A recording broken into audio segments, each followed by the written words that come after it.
ready? What are we ready about? You want to go? Chris wants to do this. I do. This is bad content. We could, as long as Dave's actually okay. This is content? I don't know exactly. What? All right. Okay. How many people do we chase off? Let's see. What's the count, Joey? I show 13 still, but that could be bad math. They are ice. I don't know how They've got to ECAN be works. bored. Man, they're the faithful. Yeah. The faithful. Good job, All right. Chief. Well, here we go. Let's roll in the children. Ready, set, children. This is Sunday Recap. Sunday Recap. A weekly sermon podcast with Dave, Jen, Chris, and Joey. Good show. Heady ho. Well, welcome to another week of Sunday Recap Stuck in the House. We are in our homes this week. I know that you just heard Claudia and Joseph say with Dave, Jim, Chris, and Joey. This week we're also with Elliott. Elliott is in the house, well, in his house. With us today, joining us, Elliott is our, what is your official title? Celebrate Recovery Ministry Director? Intern? Yeah. What's your official title? All of it. It's like, adult ministry assistant, intern, Celebrate Recovery Director.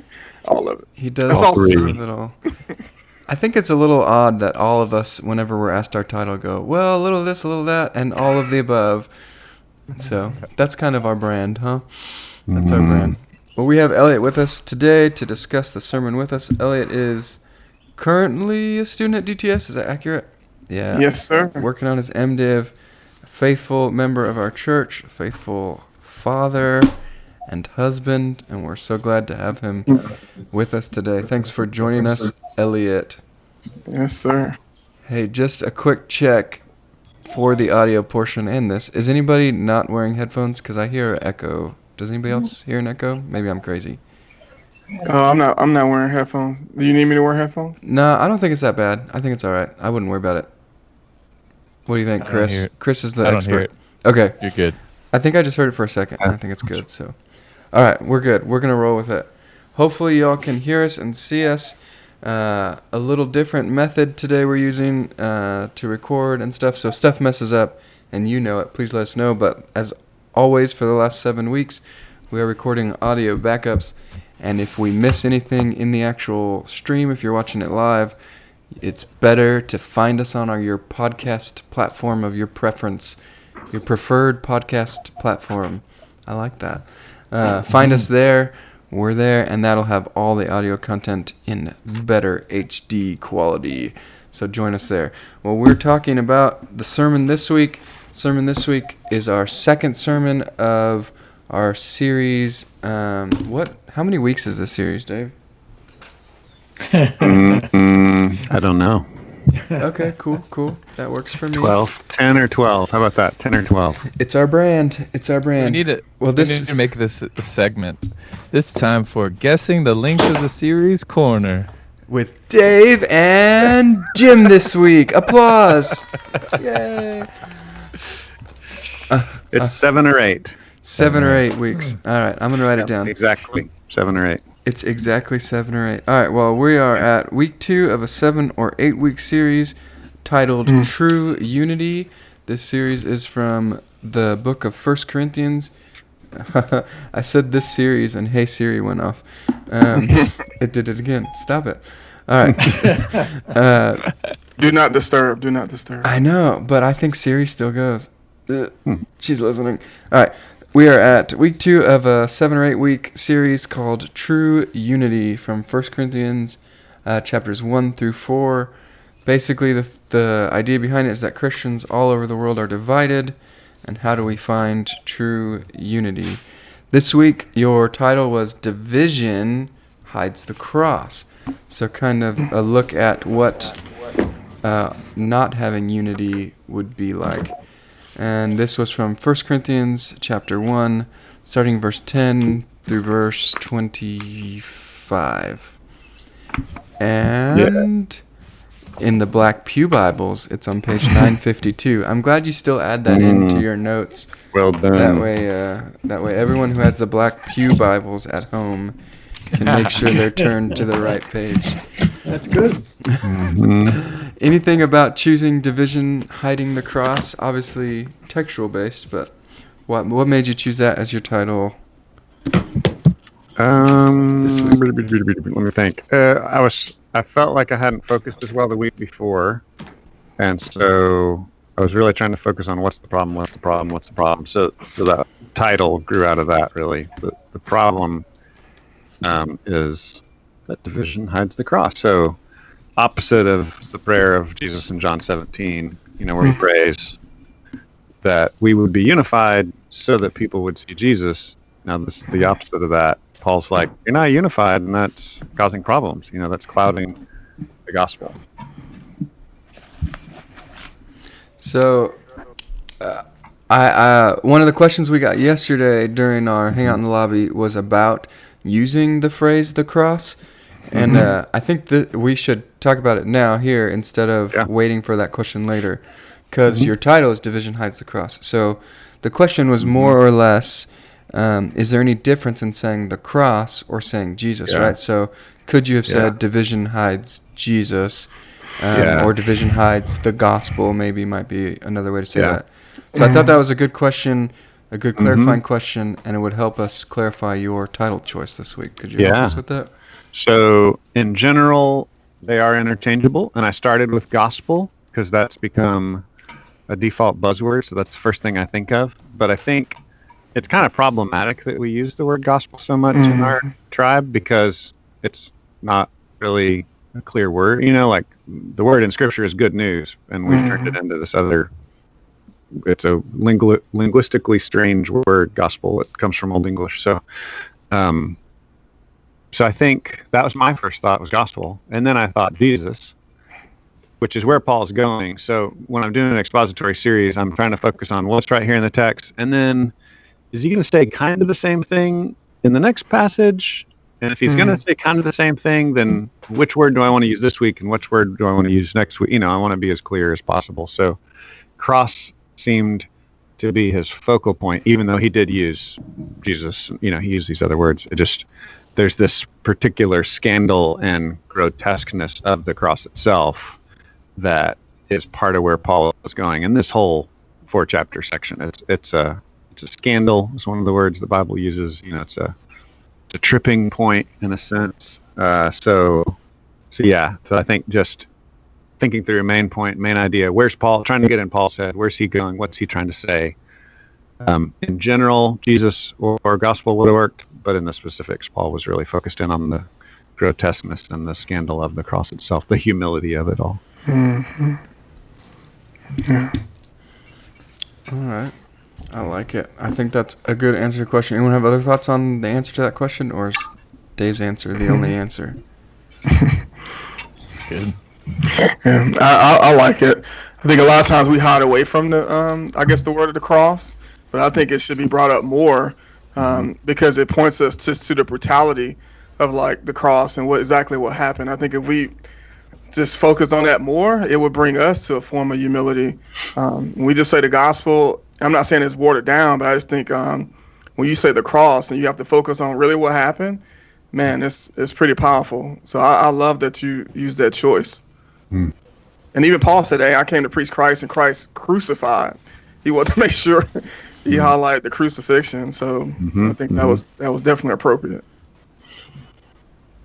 I think Paul was trying to dig at, he used the word eloquent wisdom, and he's digging at the sophist, the rhetorical, or the like. We use the word marketing. So like marketing manipulation, communication manipulation. Like we're all used to being like having ads trying to trick us constantly and get in our head constantly, and that was very common in the public speaking realm. They just it had to be attractive and like wooing and beautiful and syrupy sweet kind of public speaking that would charismatically persuade people. That was very important in the Corinthian culture. So I think that's part of why Paul kind of like goes for the jugular with cross, because it undermines that focus on sweet speech kind of. Mm-hmm. And so, I think that goes to yesterday. I was talking about it's the pinnacle of the gospel too, right? So it's the most important part, and it's where we should be directing our attention some, I think. But you talked about in your introduction about how the cross becomes hidden behind all of the other secondary issues, right? So the things that divide us hide the cross, and when we focus on the cross, when we are humble, the cross, then I guess the inverse of that is that the cross becomes primary, or the cross becomes at the forefront, I guess. Introduction, thoughts, and ideas? I thought your example of the airport signs where there's these competing messages, and it confuses what is really at the core of what we want to believe and see and understand. And so I just think that whole idea of competing messages confuse us. Yeah. And did you address to a little bit, Dave, when you say hide the cross? I know you wove this all in, but just really quickly and clearly, hides it for us, hides it for people outside the world. I mean, it's everything, right? But yeah, it's both and. So I didn't really clarify that a whole lot. Like you said, kind of wove it all in. But for Paul, it's both. So for Paul, over the whole stretch of the book, he's going to come to, man, the stuff you're doing is confusing people and making outsiders unable to see the gospel. But he's also tighter in with this section, going to say you're confused about the gospel. You're drifting towards something that's not really, gospel justification or cross justification. You're drifting towards a self justification in your behaviors and in your tribalism and factions and stuff, which is really fascinating. It's tricky because, historically, some people go to extremes. They use 1 Corinthians, this section, to justify what is called carnal Christianity, fleshly Christians that never really change, never really walk with Jesus, and that's definitely not biblical. Right. James hits that pretty hard. Like, you need to actually begin to change.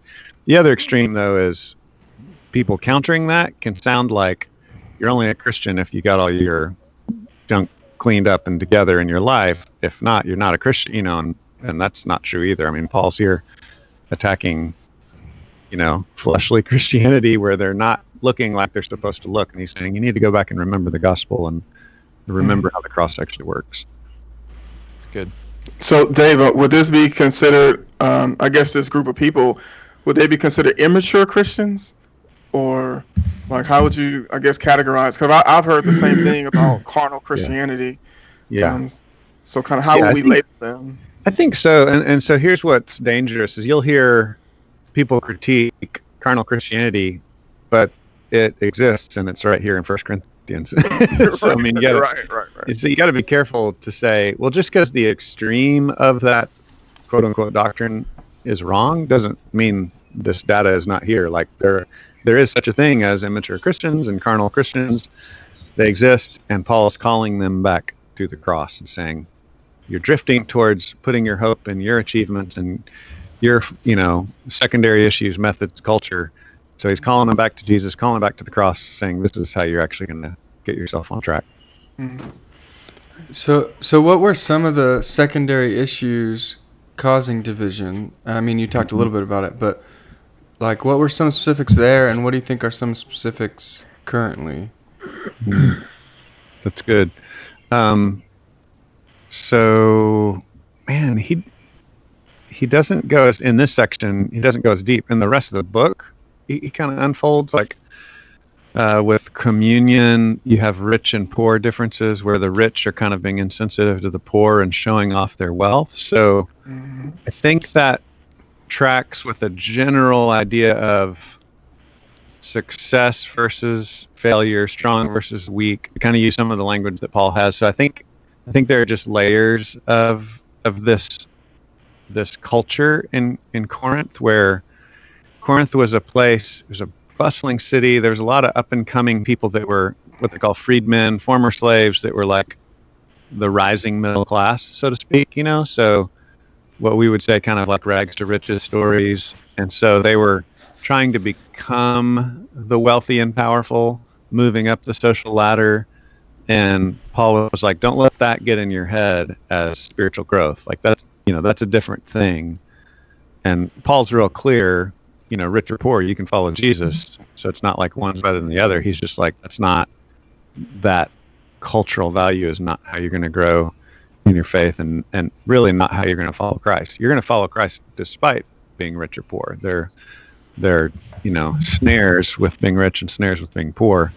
So I don't know if that helps, but yeah, it's generally, he's using wisdom and power. So it's like being successful, being powerful, looking good, having money, this kind of whole, we might say kind of like modern health and wealth stuff. Mm-hmm. People confusing that with actually knowing and walking with Jesus. And that's pretty applicable to today without really even having to translate that. I think you talked some too about like the problem of factions. You talked, I think, in Galatians, factions of leadership, of culture, that type of thing. Yeah, so you're seeing my notes. I didn't bring up Galatians in the sermon. What? Why do you do that to me? But Galatians is a good example I had on my own out of nowhere was from Galatians. Yes, I put that in my notes and didn't have time to get to it. But yeah, Galatians is an evidence of the same kind of thing. There, it's Judaism.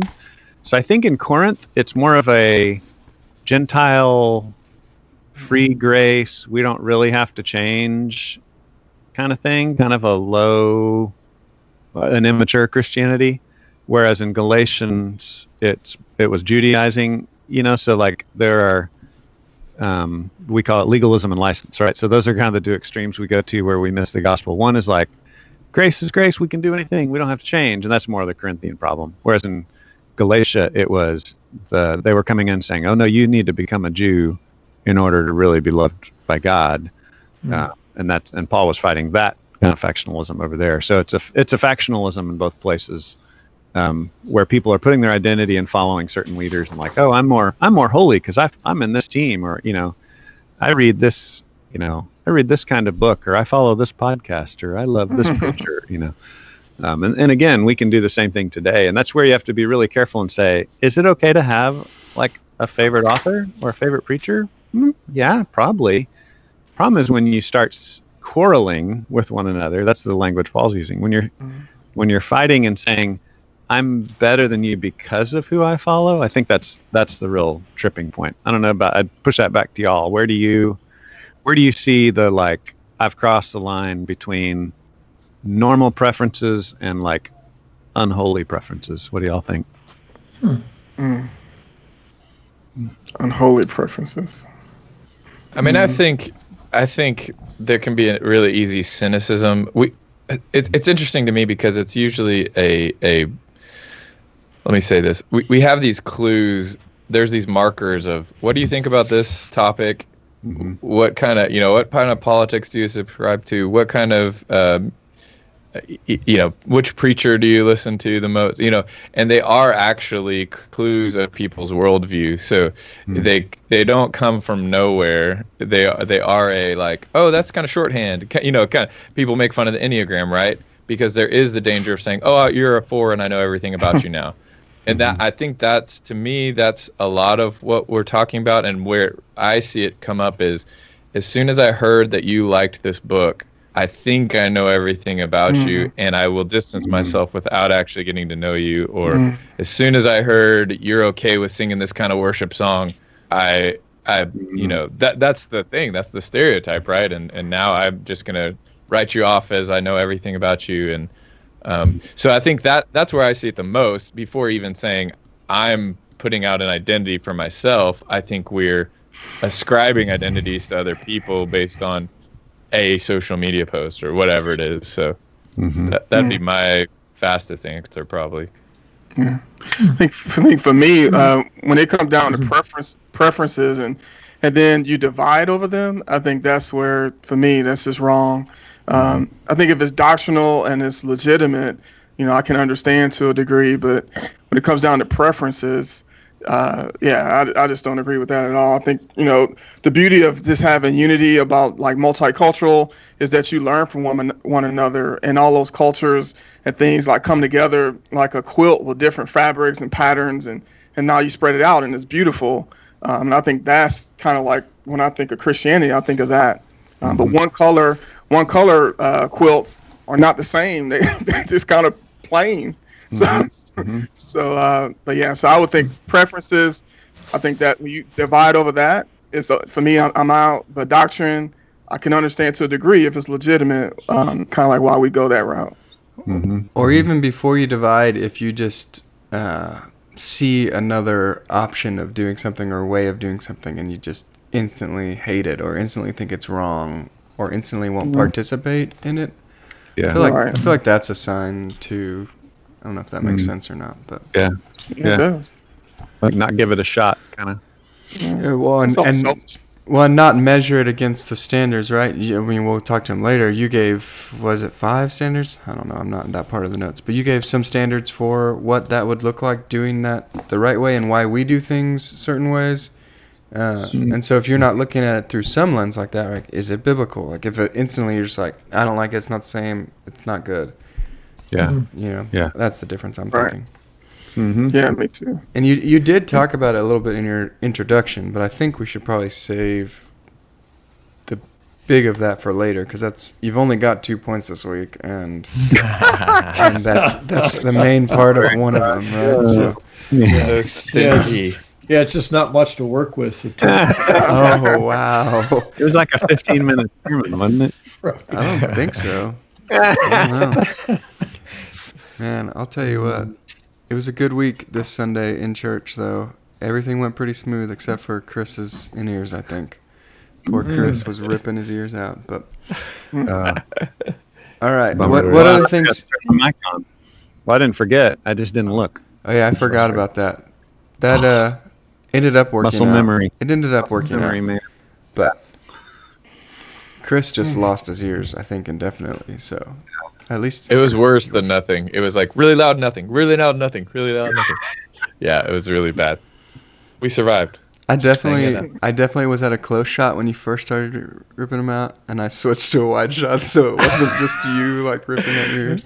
I couldn't get it out. Yeah. That's a whole Flying other at skill you. on my resume. Like play guitar and sing and rip out your earbud that won't come out. Yep. It's great. I think you had trouble because you were wearing mittens, weren't you? No, he lost his mittens. He was a naughty kitten. All right. Yes. Well, what else about your introduction? It was your introduction was basically a point, almost. Yeah. Maybe. Yeah. I mean, lengthwise. I don't mean like content-wise. Mhm, It was a good overall. But anything else about introduction? I'm not going to say anything else, because if I read from your notes, you're just going to be like, I didn't say that.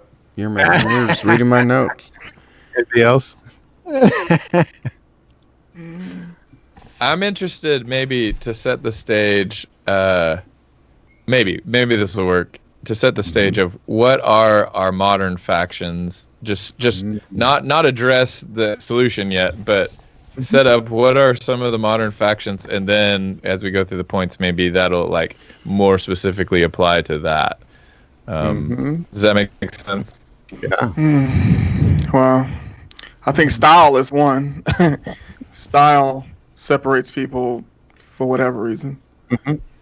So musical style or No, I preaching think it's- style or Well, I guess when I think of style, I think of all of it in one, like the whole worship style. Like obviously, music is involved in that. Preaching style.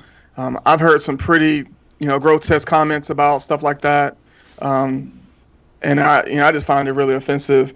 So yeah, I think style is a big deal. Some people say, well, I can't listen to this type of preacher for whatever his style or ethnicity or whatever it is, and I just think that's terribly wrong.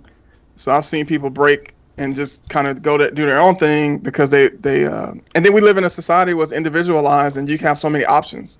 So then it's like, so people just kind of choose based on what they want. And as long as we keep like having all these options, then it kind of gets convoluted. So style is a big one.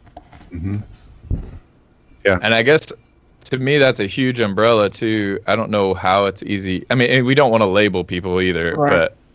but is there like a safe way to say what kind of styles we're saying, or like we want preachers to yell versus we want preachers not to yell, or I know musically it's easy to say I see old versus young, that's even an overgeneralization, but yeah.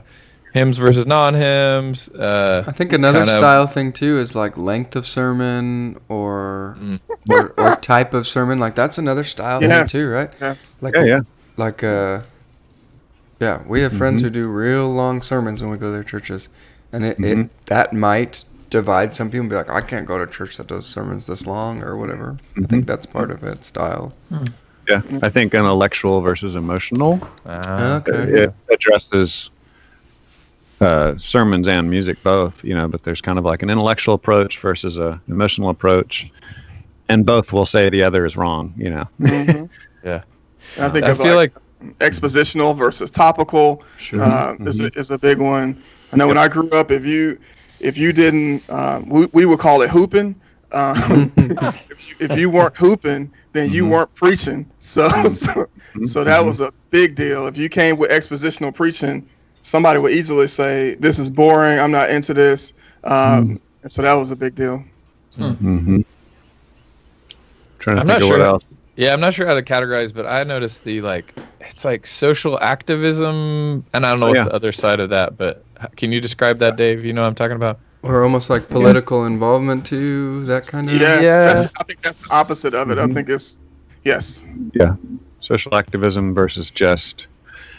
I think it's called the two kingdoms view. Like church just does preaching and sacraments. We don't talk about politics. We don't get involved in politics. Do that on your own time. Versus letting it all bleed together and kind of overlap, and that can be conservative or liberal politics. Either one, you can say no. We got to bring that in. We got to push our church to do this thing or that thing or whatever. Yeah, almost like the whole point is to get to that level, and everything else is just a means to that. Sometimes. Yeah, that's good. Yeah. Anything else y'all can think of? Those are big ones, kind of. Loud music, quiet music. We'll talk about cold sanctuary, warm sanctuary. Cold sanctuary, warm sanctuary. Yeah. Elliott says programs. Programs. Yeah. Yep. That's a big one. Yeah, structure versus non-structure, spontaneity versus order. That's a big one too. Yeah. I think those are the biggest ones. I think that's helpful. So maybe now as we look at the points, those are some of the things in the back of our head of things we could grab onto and talk about how do we keep the cross in front of that. So yeah, and I think embedded in all those things is kind of what Dave pointed out. I think a lot of it is cultural. A lot of it is like kind of where you come from, your culture, all these different things. Kind of you start to align with different preferences. And that's when you see these kind of divisions. So that's what's beautiful about the cross, that when you come to the cross, kind of you can kind of like renounce, not all the way, but kind of like renounce some of that, so you can be a part of one body and start to embrace one another, and just kind of contribute with your culture, and you see all these beautiful things coming together. So that's kind of how, what I love about Christianity. Yeah. And so I mean, what we're really talking about is framing your 2 points of cross before methods and cross before culture, right?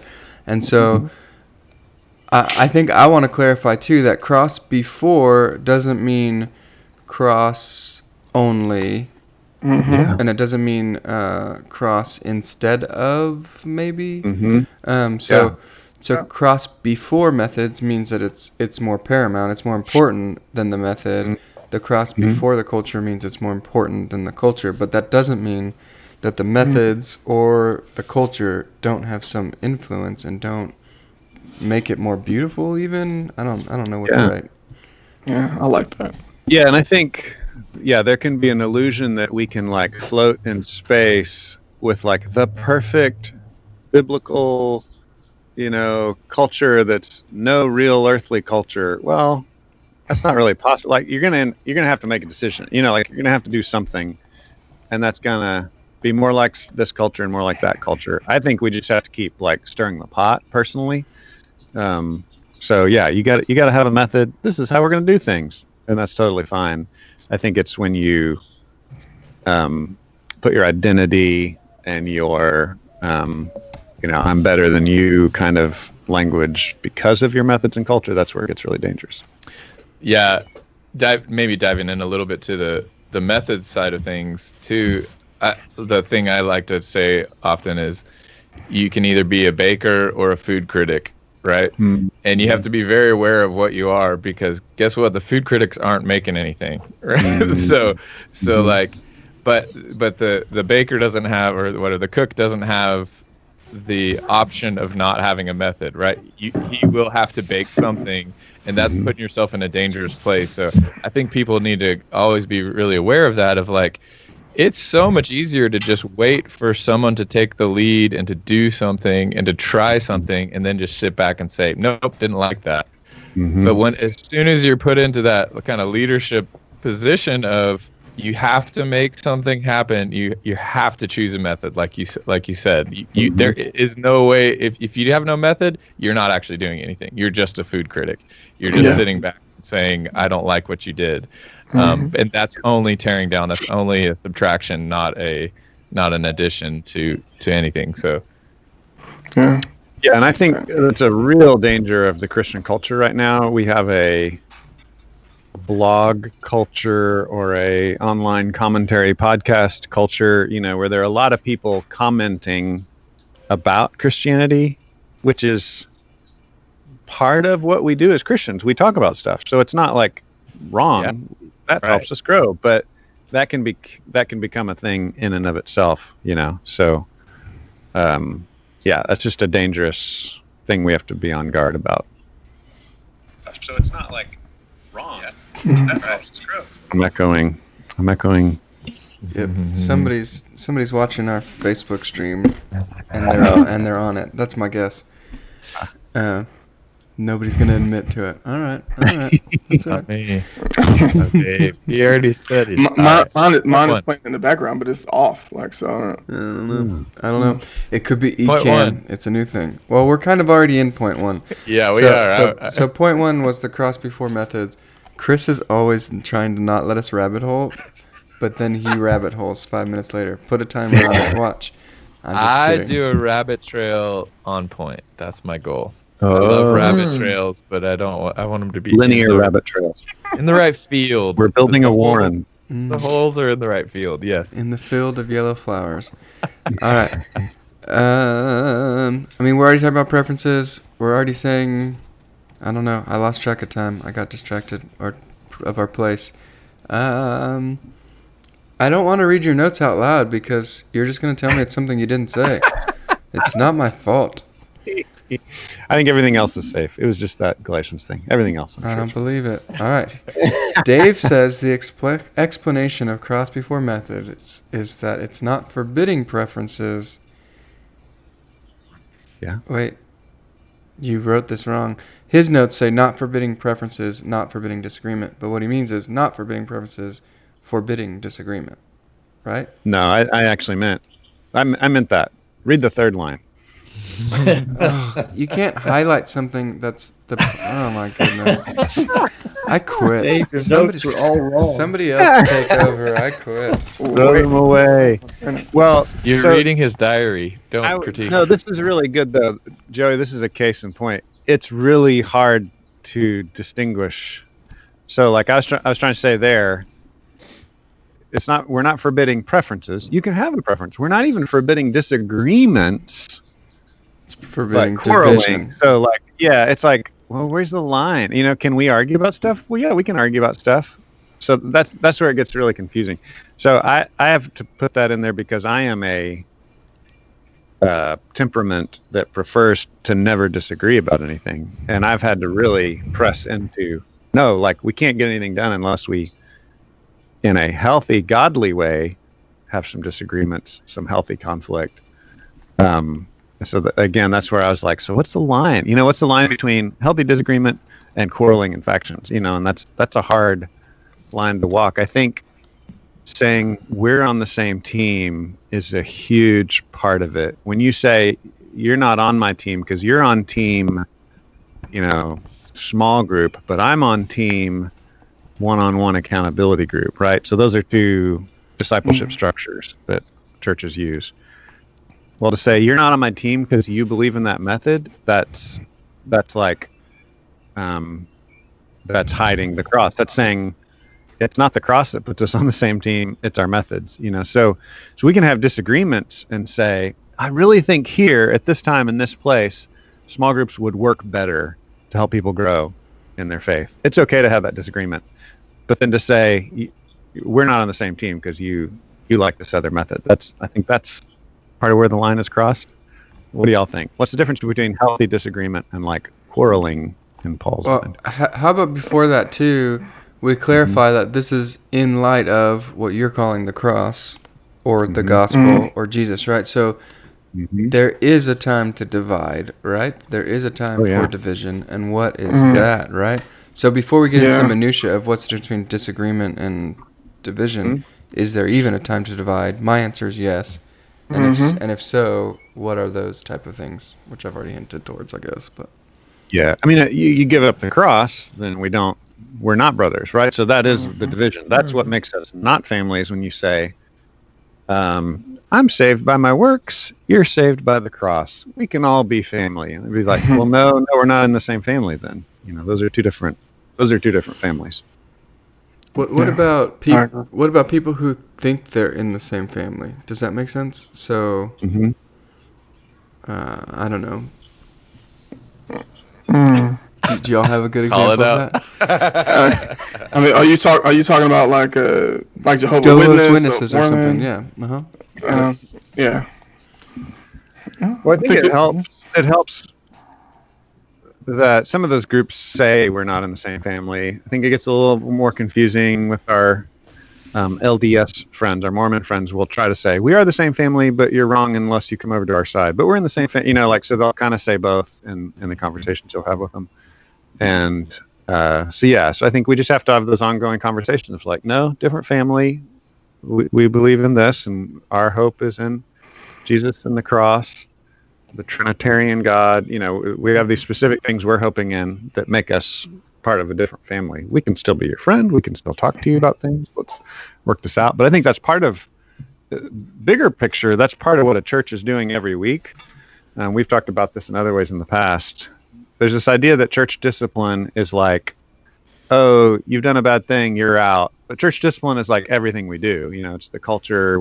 We're always speaking from the Bible. We're always encouraging one another. We're always praying for each other and saying this is the boundary of our fellowship. This is the boundary of our life together, is Jesus crucified, what he's done for us. This is what helps us grow. This is what gives us meaning. So we're kind of saying it, speaking it, praying it to each other all the time. So I think what Paul's doing here is he's saying, you're in trouble of slipping from the cross. So let me reiterate it. I think you're still in, but just the fact that you're drifting towards separating over these issues means you might be drifting from the cross itself. So there's a real warning here. So help me figure out with that warning in place. What about the separation of denominations, right? We joked a little bit about DTS versus our... Well, it's not a denomination. Yeah, sure. Sure, but you know what I mean. Like Baptist versus Presbyterian versus like nothing versus Methodist. Bible Church versus Lutheran. Yeah. Like I feel like to some degree this is the type of division that he's talking about in this text, but yet we live with that every day, and we'll still say, well, your family kind of, right? I don't know. Help me out with this one. How does this work with denominations? Well, I think there's a difference between Paul saying, I'm called to the Gentiles, Peter, you're called to the Jews, but we're friends. So you see examples of that being worked out in Acts, the book of Acts, where they're saying, okay, what are the boundaries of our fellowship? What makes us the church? Are we on the same team? Even if we have different callings and gifts? Yes. Okay. But it's still okay for us to be called to different towns or to different directions. And I think at best denominationalism is that. At worst, denominationalism is factional and terrible. So it's like I guess I'd say there's good and bad. There are worse denominations and better denominations. There are worse and better reasons that denominations were started. A lot of them were founded on sinful reasons, but then they grew, repented, and came to a healthier place. So, and to be clear, Mormonism is not a denomination. It's not a denomination. Yeah, like you said, say, we'd say not the family. I mean, I think we'd basically say the boundaries of fellowship in our mind would be Trinity, Gospel, and Bible. It gets tricky when we start talking about our Catholic and Eastern Orthodox friends because they have a different definition of the gospel. And so what a lot of people would say is their teaching is wrong, but there are a lot of people in that group that know Jesus by faith, by grace, even though they can't articulate it properly. Like you can teach the wrong thing by accident and still be saved. Paul's going to actually talk about that in this section later on in chapter 3, the idea of ministers teaching the wrong thing. And Paul says, you're going to be saved, but it's going to be like by the skin of your teeth. And all the stuff you've been building is going to get burned up. It's not going to last. You're teaching wrong stuff and it's just going to all be a waste, but you're going to barely make it because you belong to Jesus. So I think that category exists, and it's hard to define. What we were saying earlier too, Dave, really it helped in my mind too. Of we're talking about two different ways to approach this, where it's kind of like the old cliche counterfeit money illustration, right? So if you're trying to teach a cashier how to identify or how to really have good money, right? Like make sure they're getting the right money. You can either try to make them acquainted with every single possible wrong kind of money and like study all the fake stuff, or you can have them, which is what they do, actually study real money and know what it feels like so well. And so I think that's kind of the conversation we're talking about, is like Paul could either say, here's all of the ways you can go wrong, and this offense is wrong, and you should separate over this and not over this. Or he can say, you need to be so in love with Jesus and have that as your highest treasure. Like we all need to be talking about that so much more than all of these secondary issues. And so I think that's what's fascinating. That feels like what he's doing is just like, get back to the cross, and all of that other stuff will eventually work itself out. Same with trying to find out that there will be a time where you have to make this distinction. But the main thing we should be spending our energy on is being in God's word, loving Jesus, being so well acquainted with the most important thing that actually is the lens through which we're seeing all of this other stuff. And I think that's what I see go wrong, is like I'm so studying this second and third and fourth doctrine that I've forgotten the beauty of the cross, and that I used to be a sinner, and oh my gosh, I used to be lost in sin, and now I'm saved, and I have this humility rather than this prideful puffing up of I've figured out this one doctrine perfectly. And if you don't get with me, or I've figured out the small group method that's going to save everyone, rather than no, Jesus only. I think this is a good idea too, and we can talk about that. But do you love Jesus? Let's love Jesus together. Whatever. Yeah. I think what's helpful for me is kind of Dave, you explained to me like when I first got to Grace Bible about these first, second, and third order type of things, and so just the essentials of the gospel, I believe, is what unites us. And then after that, to me, it becomes down to preferences. I think when I grew up, it was kind of interesting. Like my grandmother was Methodist, but she refused to ever step foot in a Baptist church. So, and then if you talk to some Baptists, they were so stuck on immersion versus, sprinkling and all this other stuff that they literally, obviously they divided. And if you go there, you say you were sprinkled or some other way, they'll say, oh, you got to redo it. And a lot of different things. And that to me starts to become like, man, it should just be about the cross. And I know we can go different ways, but man, that becomes hard. Agreed. Yeah, I think that's a good point. Yeah, I think our unity is in the cross, and that's what we focus on. We focus on what we have in common, and I think that's really important. I think for most kind of young new believers, their growth is going to be centered on their local church anyway. So you don't necessarily have to say, here are the the 300 bad things to watch out for, you just say, here's the Bible, here's Jesus, pray, read your Bible, come to church with us, so I think that in the natural growth process, it's helpful to start with your local church, and probably needs to be said out loud because we live in an internet age. There's the temptation of seeking growth out there on the internet, and there are great resources out there, but it's just like, probably want to start with the real people that God's put in your life, and start local before you move out all over the place. And I think that's really big because I was actually thinking, well, this makes sense for our church, but doesn't make sense for a lot of churches, because some churches, people actually stay in the same place for a long time, and they'll stay in the same local church. So how would you even reach out to those people, and how would they reach out to other people? But you're right, the internet age changes that. For us, I feel like we have to say it in our building often because people are moving often. And I think we do say it more like, hey, when you're going to look for another church, be looking for these type of things. So I don't know. Thoughts on that? Yeah. I mean, what would y'all say when people move? What are your top 4 things you'd say to go look for?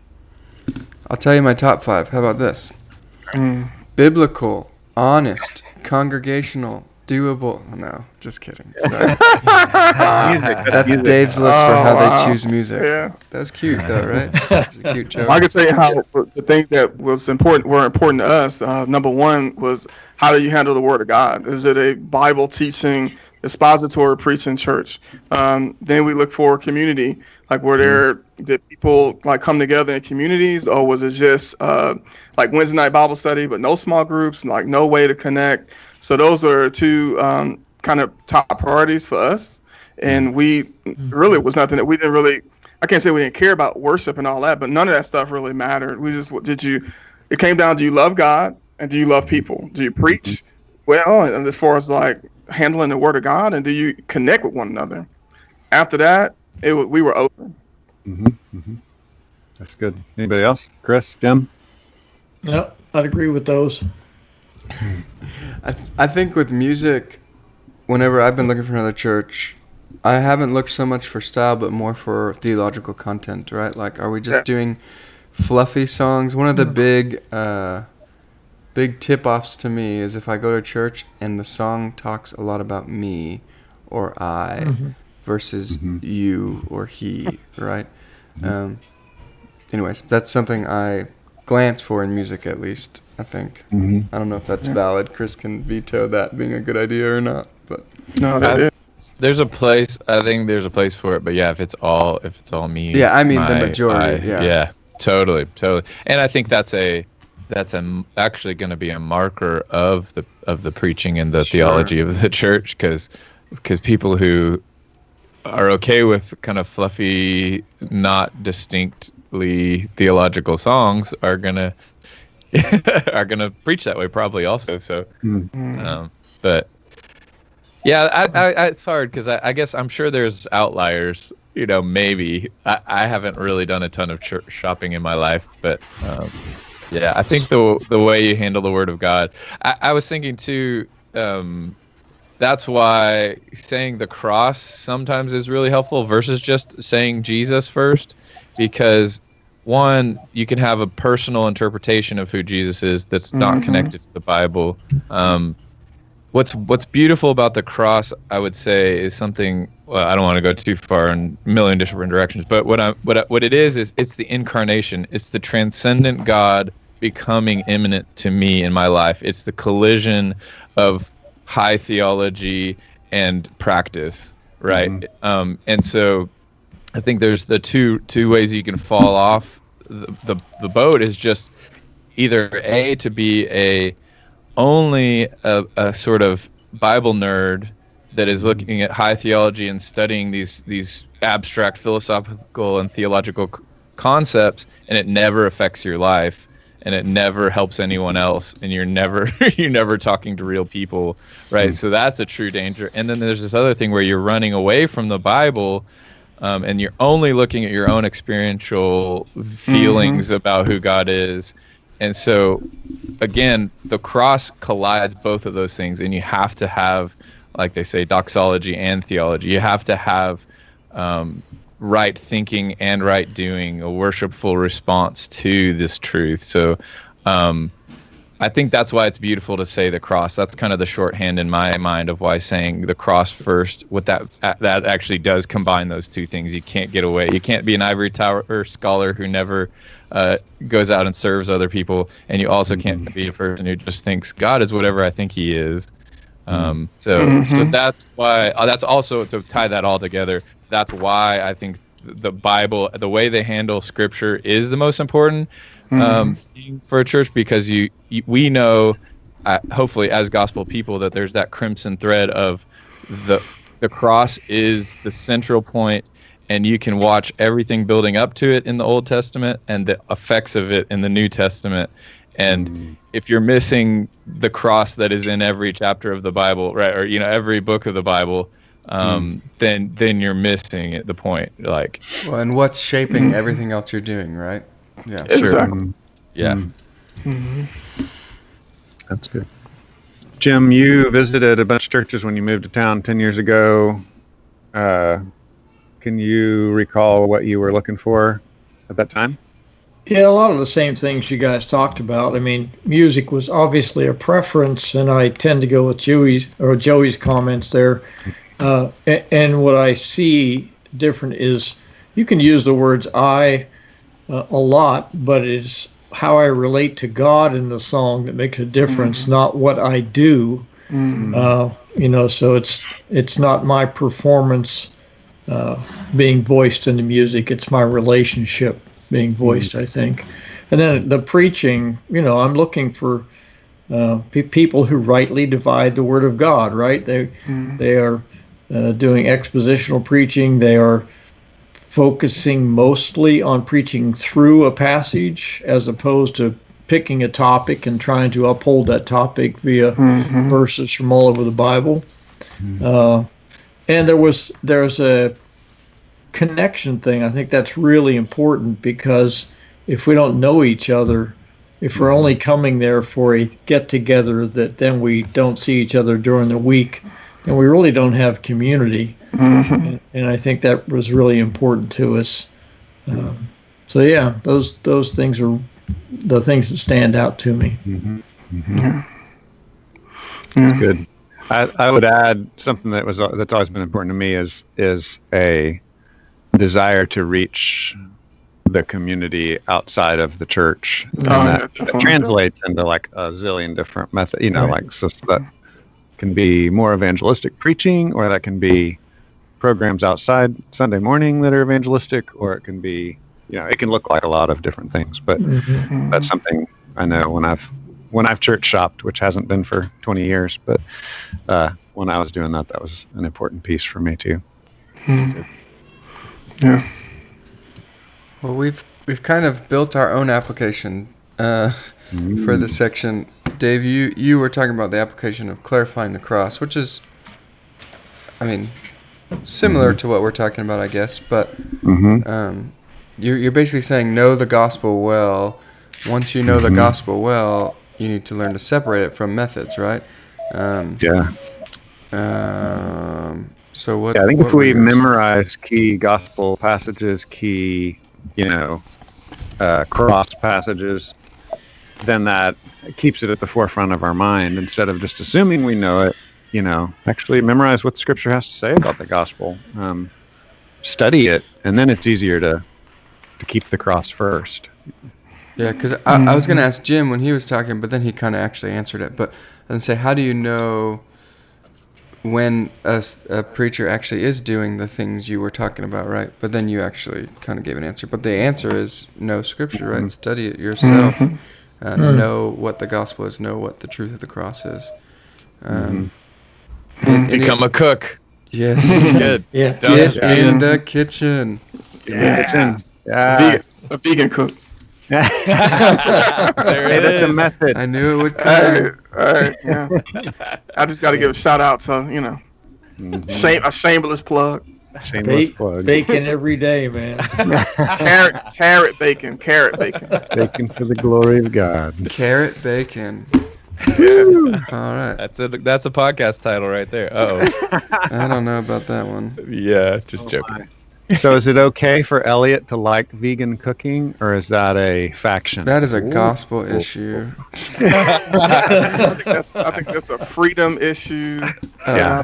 There is so much No, freedom. totally freedom. When would it be a problem, Elliott? So case study. When would it become a problem? What? Get out of here. This is silly. You think it's the only way? To be honest, Yeah, like yeah. if you don't like meat eaters to the point that you like, dude, I'm not cool with you. I'm not going to be in a relationship with you. Yeah. That's when you're going overboard. Yeah. Definitely. Yeah. So we said a lot of times we tease ourselves. We say we're more plant based because once you say you're vegan, it comes with a lot of different nuances. So you have to be careful when you do that. So a lot of times we just kind of highlight, hey, we just eat plant based food because we don't want to be attached to a lot of the nuances of it. Yeah. Vegan is more widely heard term, so it's easier to use that because of that reason. But yeah, it has religious connotations. Okay, well, and there is your vegan segment of the day. We're going to move on to point number 2, plant-based segment of the day. This podcast brought to you by leafy greens, carrots, and vitamin D. All right, And B12. And B12. Yep, sorry, B12s. I got my B12 gummies. I should probably get it the real way, huh? All right, cross before culture. Is it that different? How about this? How about what's different between cross before method and cross before culture? How is that different? I'm sorry, I just got a text that distracted me. Apparently someone is sending out fake emails from me. So while we're talking to everybody, that is not me. So I just got 2 texts. Okay. Looks like a phishing email or whatever. Again? Yeah. What kind of websites you been going to? You downloading illegal software, Dave? What is this? Yeah, you know what it was? I was downloading Skype at the beginning of this call. That is a lie. No, it's right here. You scolded me. So He actually downloaded it. Good work. Yeah, so I've got it on my computer wins. now. Yeah, man, that's frustrating. Okay, so I feel the move from methods to culture, is that where we were? Yeah, I'm wondering, to make it a simple clarification, what is the difference? Like, what are the differences in talking about method versus culture, right? Like, a lot of the things that we talked about for method, I'm assuming, apply for culture, right? So what? Yeah, what is I think it's the same principle. So exegetically, I used methods because I like Apollos' preaching. I like Peter's preaching. I like Paul's preaching, right? They were following certain people. And then also the baptism thing, that's separate from the cross. And then on the other side, with the culture, he started talking real big, like Jews are like this. Jews value this as a culture. Greeks value this as a culture. So same principle, but kind of different applications. So it gets a little more into the ethnic stuff, but I mean, all that stuff overlaps, Like I said, at some point in the sermon, we're in a weird time in history where we are hyper individualistic. So our ethnicity is hyper individualistic. Our methods are hyper individual. Like everything we do is so centered on self now that's one of the biggest competitors, I guess, for our heart loyalty.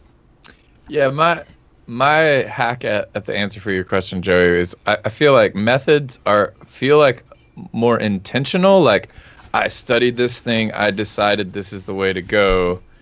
And culture to me feels more instinctive and identity driven. Like this is what I love, this is what makes me happy, this is the way I was raised, this is who I am, I can't do anything different. It almost feels like, or like it just works, right? It just works. Obviously it just works. It doesn't work with everybody, it works with me. Like when you hear that song and you're like, this is the right song, this is the song that everyone should sing, right? We probably all had that moment of just like, whoa, this is a great song.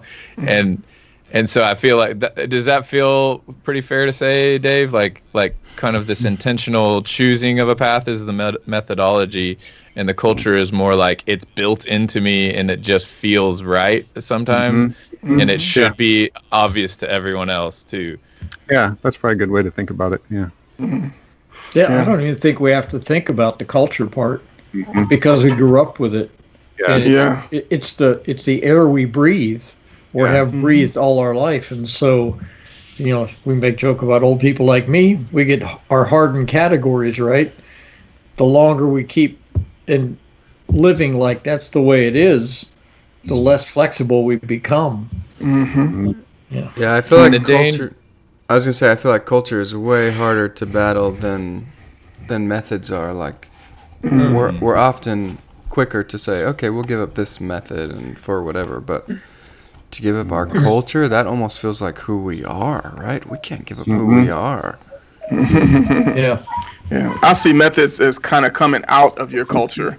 Like, I'm leaving for a second. because your culture is embedded, and a lot of times the methods that you have correlate to the culture you was raised in. Yeah.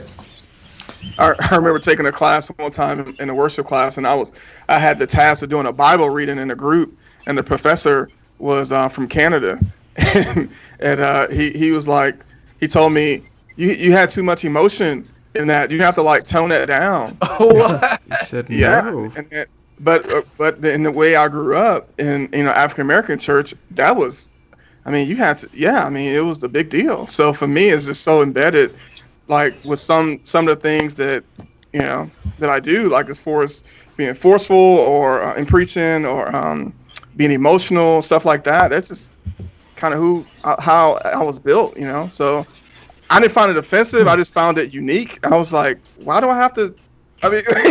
But to him, it was like, no, you don't do that like that.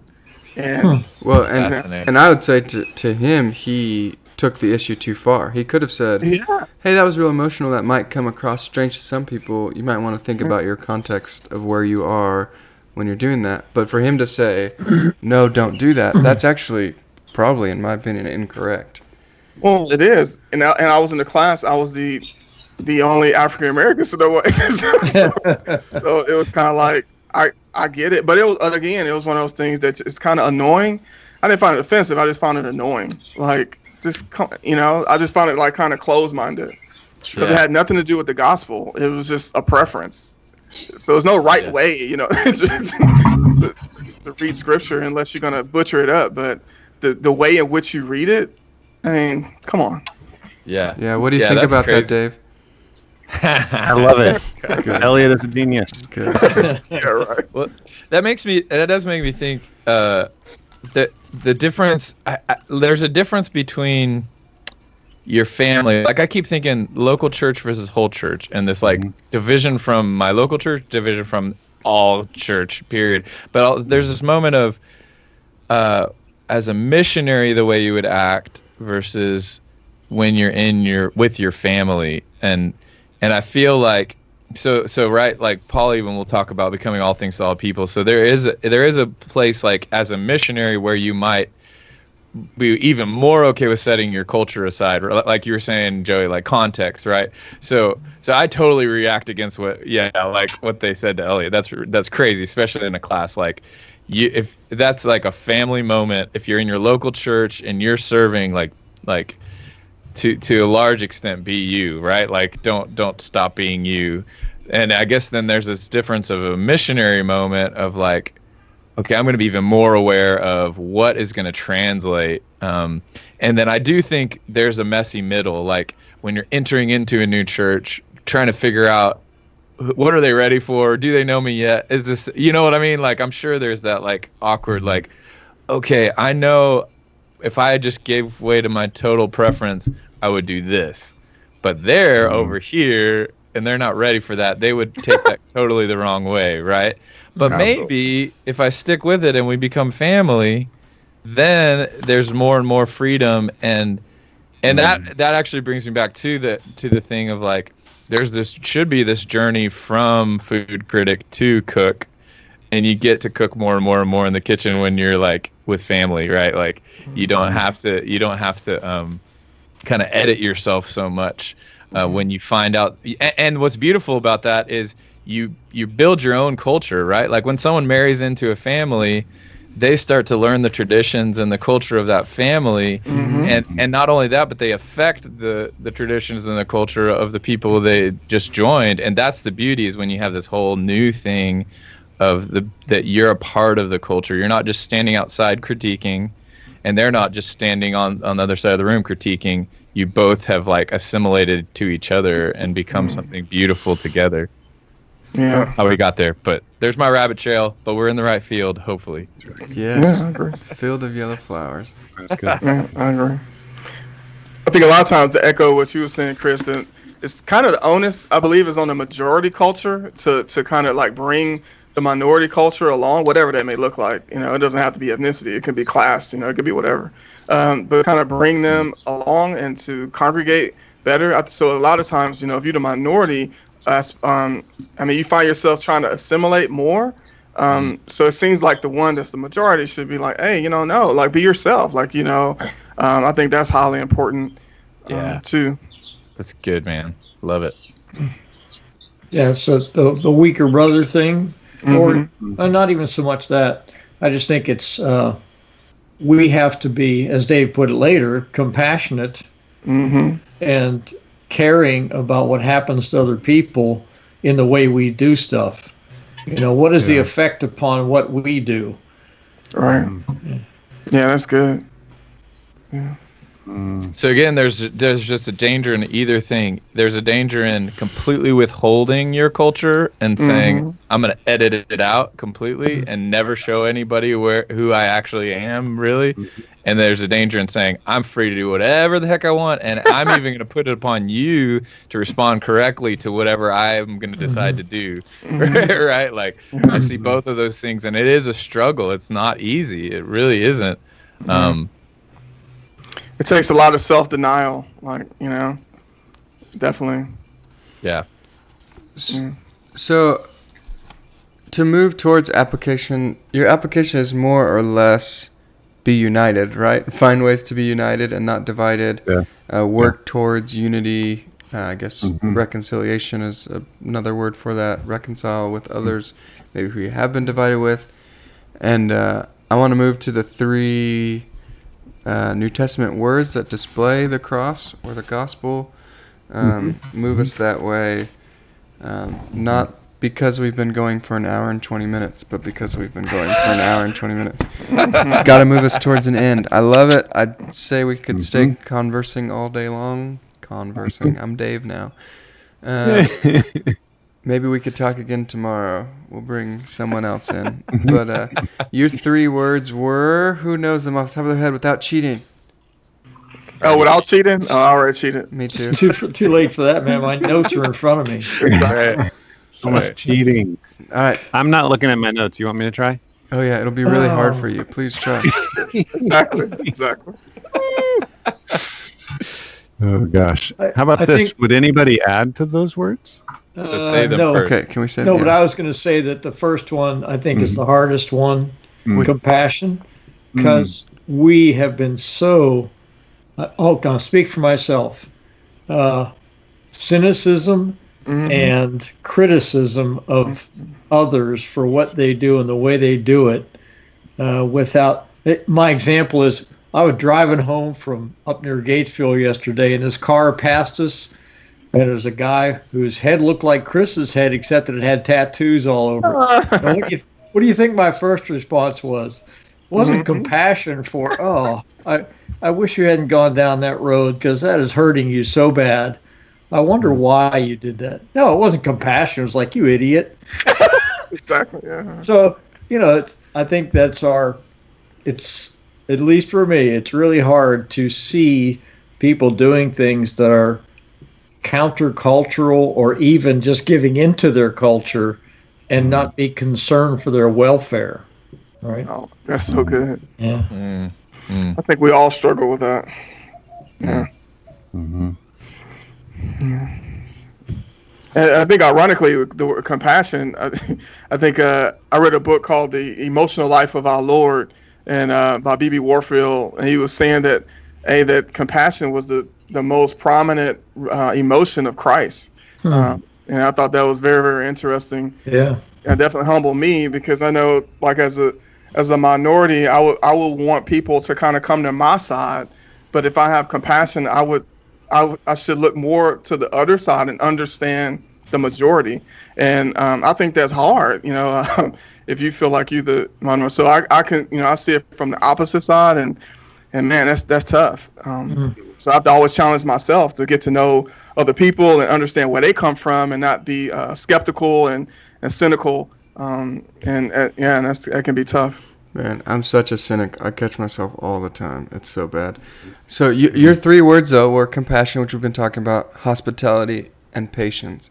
And I was just thinking through it, and I think it really is the greatest commandments, right? Summed up.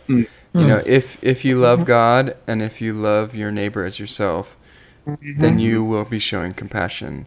You'll be hospitable. You'll have patience for other people, right? Right. So, other thoughts on those? What do you think? Yeah, I was just thinking, even just the word compassion is so deep, right? Like, so you could have passion, which is really more, I think, etymologically tied to pain. So you can feel this pain of my own thing, but we use it more as like, I have this like burning desire to see something happen, or this is what matters to me. But then when you make it compassion, it's actually, I think you can correct me, Dave, if I'm wrong, but I think it's more like with pain, like to feel coming the pain alongside of another, co-pain, yeah. Co-pain, or use it more modern, and even in the more modern usage of passion, it's caring about a thing. So it's like you're bringing upon yourself. So that's exactly what we're talking about. So if I just have my singular, this is what I care about, passion, that can so easily divide. But when we come together as a family that under Christ, with the identity that the cross gives us, then we have co-pain. We have passion and vigor for things. So yeah, that's beautiful. Yeah. And I think that's a big key to, and I think I've talked, Elliott, about this some with you, but with black-white relationships over the last few years, I think there's this rush to say, let's think about this coldly and statistically. We're not allowed to have feelings about it until we have all the information. And that's, I think, often how whites would react to, like, a black man was killed by the police, and the whites' reaction was, hey, we need statistics and facts. We're not allowed to have compassion. And I think that's kind of silly. Like, you can have compassion for someone even if their statistics are wrong. Like, you can listen to them and how they feel and if they're hurt. But I think that's a really weird thing where we went wrong the last, I feel like it's been in the news a lot last 4 or 5 years, concerns about black-white relationships and unjust killing by police, all these kinds of things. And I think that's part of where the discussion got off track was people saying, like, compassion's not allowed unless we have all the facts. I just think that's a silly premise. I don't think that's true. It's so true. And I think of compassion, I always think what's unique in the New Testament, when you see when Jesus has compassion for someone, typically it's followed by a miracle. It's like it's this action that comes out of that. Like, you don't, it's not just an emotion that stays still. Like, you literally are doing something with it. And I think that's what's so powerful. When I think of compassion, I think for in regards to my community, one of the laments that I would have similar would be like in the OJ case, because we were treated with people weren't compassionate with us, then we became non-compassionate with other people. So then it became like, well, I don't really care if he killed, Nicole or the husband. We just want to get him off. Like, it was just like no compassion for the other party, and that's when you become rooted in sin, because you've been, I guess, oppressed, and so it goes both ways. It's not, it's not just on one side.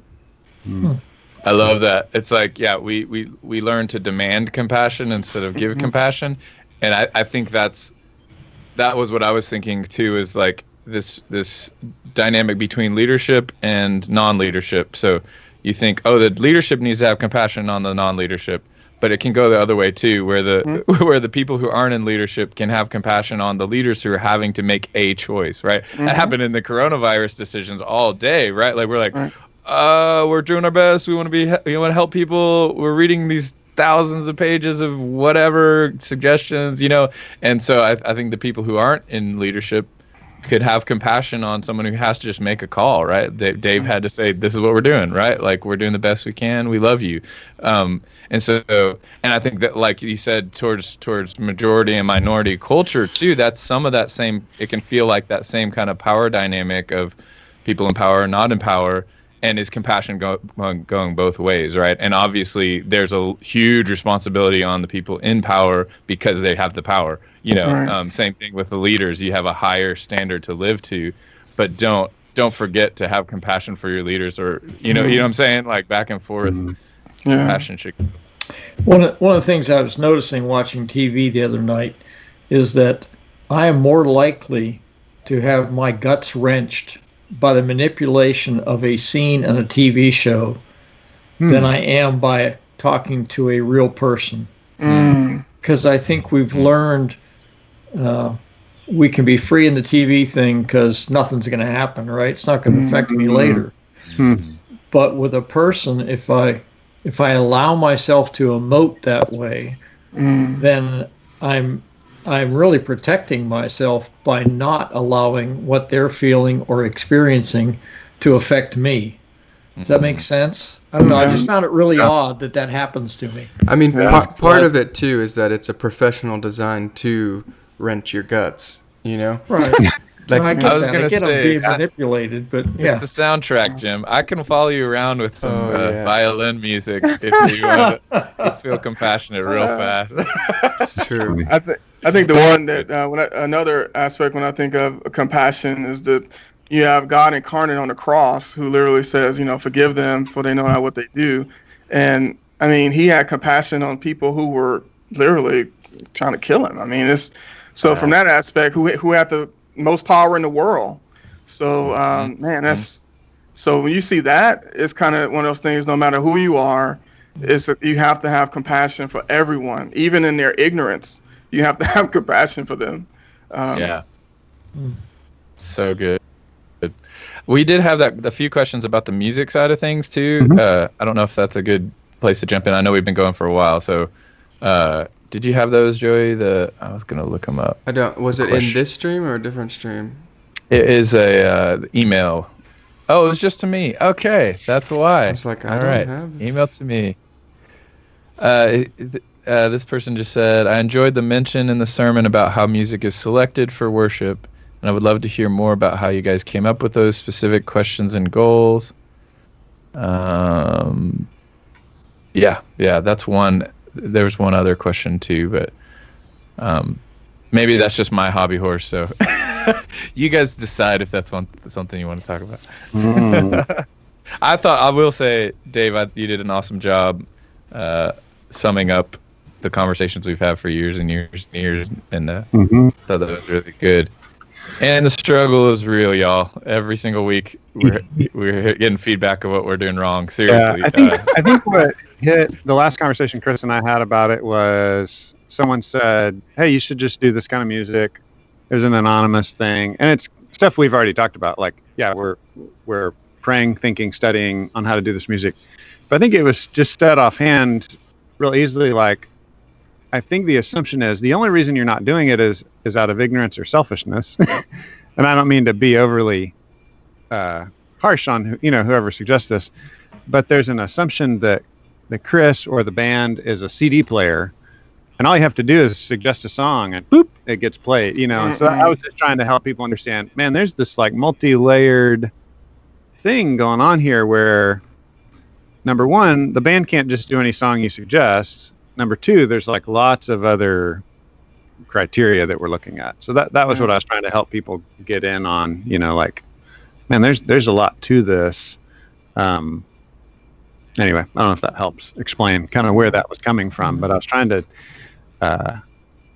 show a little bit of the behind the curtain complexity of, yes, we are trying to do more and different kinds of music, but our goal is not to just do whatever people suggest. Like, you like a song? All right, we'll do it next week. That's no offense, but definitely not our goal. So I always add in these conversations, or try to, we are not giving up. We will never stop trying. We are committed to the fight of trying to be as biblical first and diverse as we can be in a healthy way.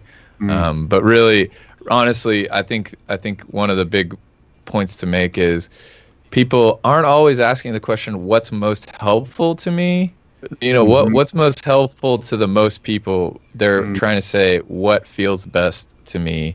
And so that's a little bit of the weight of leadership is hopefully good leadership is I'm trying to ask the question, what is most helpful for the most people? If that makes sense.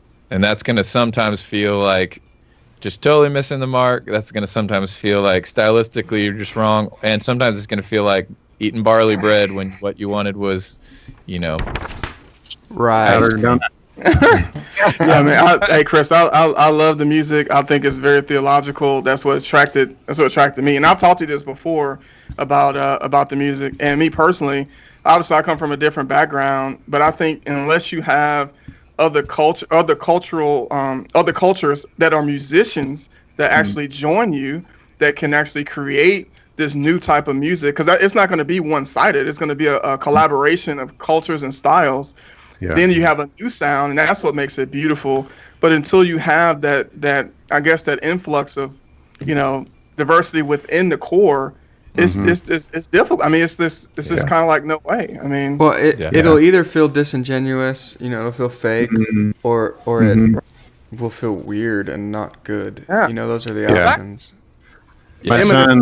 My son helps to lead worship. Like he's kind of like one of the backups and on the worship team at a multi-ethnic church in Memphis. And so I asked him like, hey, could we do some of what y'all do? Kind of introduce some of that sometime, maybe sometime when you're here on a break. And he said, well, I'd need a different band to do it. Exactly. I've learned how to do it, but I play with a different kind of band there than we have here. So I was like, oh, okay. I didn't even realize it was that complicated. I was like, you can't just plug and play and no. So this is the call again, the theme that keeps coming back. I'm inviting some people into the kitchen. Listen, more cooks. Okay, but you have to come for the good of the meal. Okay, you have to come not just to show how good of a cook you are, but actually to help and do what's best for people. Because that's the other danger is like, it's not just, hey, I have a different style. You have to let me on the team. It's like we still have to make a meal. Don't come to just pour salt on the meal. You got to actually add flavor, right? And then and allow the focus to be the gathering and not the type. So it's like one day it could be meatloaf, the next day it could be pizza. But the issue is, do I enjoy gathering? That's the central focus. So the cross and theology is the central focus. How we get there and all that, it's kind of is what it is. It's like it's just preference. Yeah, but we are praying for those cooks to come. Yeah, more food critics. We need more cooks. Let's do it. Yes. Come cook. Well, thanks for tuning in, y'all. I'm gonna end us. This has been Sunday Recap. It's a weekly sermon podcast where we talk about life and faith. We're glad you joined us. We will see you on Sunday on our live streams. Yeah, vegan meatloaf, if that's what the comment actually says. Yes, I'm assuming mental loaf. All I see is meatloaf. I'm assuming it's vegan meatloaf. It is. Well, thanks for tuning in. It's been Sunday Recap. We'll see you all on Sunday for our live stream of our service, and we'll see you next Monday for Recap. If you are one of us, don't leave quite yet. Everyone else, we're tuning out. We'll talk to you later. Bye.